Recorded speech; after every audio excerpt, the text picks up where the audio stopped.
ওয়ালাইকুম রহমতুল্লাহ। এটা গজল শ্রীমন্তপুরে থাকাকালীন সময় বানিয়েছিলাম শিক্ষকদের ব্যাপারে। বর্তমান সময়কে নিয়ে আক্ষেপের অনুভূতির সাথে গজলটা বানিয়েছিলাম। এমন যদি হতো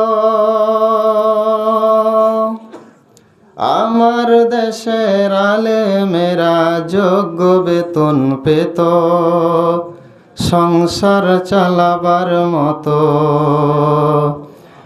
এমন যদি হতো আমার দেশের আলেমেরা যোগ্য বেতন পেত সংসার চালাবার মতো, পেটের দায়ে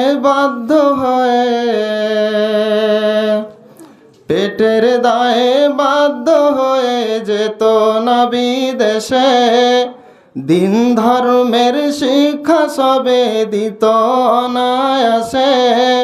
পেটের দায়ে বাধ্য হয়ে যেত না বিদেশে, দিন ধর্মের শিক্ষা সবে দিত অনায়াসে। দিবানিশি জাতিদের পথ প্রদর্শিত আমার দেশের আলেম যদি যোগ্য বেতন পেত, এমন যদি হতো আমার দেশের আলেমেরা যোগ্য বেতন পেত সংসার চালাবার মতো। পড়াশোনা চলতো মোদের পুরোটা বছর, এখান থেকে ওখান কেহ করতো না সফর। পড়াশোনা চলতো মোদের পুরোটা বছর, এখান থেকে ওখান কেহ করতো না সফর। মাঝ বছরে কারোর পড়া বন্ধ তো হতো না, আলেম খোঁজার তালে পড়া নষ্ট হতো না। মাঝ বছরে কারোর পড়া বন্ধ তো হতো না, আলেম খোঁজার তালে পড়া নষ্ট হতো না।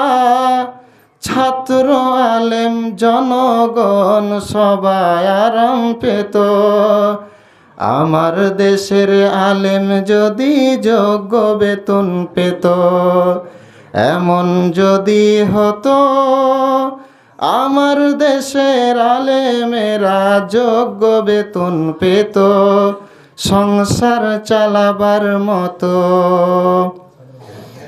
ওলামাদের ধোঁকা দিয়ে ডাকতো না কমিটি, বড় বড় আশা দিয়ে করতো না মন দুঃখী। ওলামাদের ধোঁকা দিয়ে ডাকতো না কমিটি, বড় বড় আশা দিয়ে করতো না মন দুঃখী। কমিটিদের হাতে তারা লাঞ্ছিত হতো না, নিজ অধিকার পেতে চোখের জল ঝরাইতো না। কমিটিদের হাতে তারা লাঞ্ছিত হতো না, নিজ অধিকার পেতে চোখের জল ঝরাইতো না।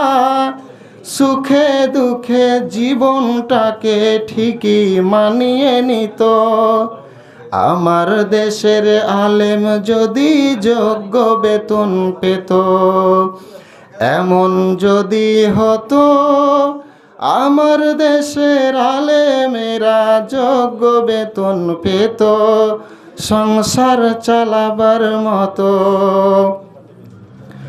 কত শত যোগ্য আলেম নিরুপায়ে শেষে নিজের দেশে ভাত না পেয়ে যাই গো বিদেশেতে।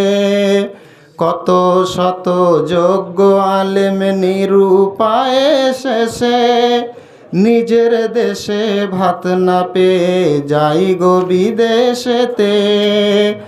অল্প টাকাতে কি কেহু ভালো জিনিস পায়, বাজারেতেও অল্প টাকার মূল্য নাহি হয়। অল্প টাকাতে কি কেহ ভালো জিনিস পায়? বাজারেতেও অল্প টাকার মূল্য নাহি হয়। টাকার দায়ে শিক্ষা জগৎ ধ্বংস নাহি হতো। পড়ালেখার অভাব মোদের ভুগতে নাহি হতো। এমন যদি হতো আমার দেশের আলেমেরা যোগ্য বেতন পেত সংসার চালাবার মতো। এমন যদি হতো আমার দেশের আলেমেরা যোগ্য বেতন পেত, যোগ্য বেতন পেত। আসসালামু আলাইকুম।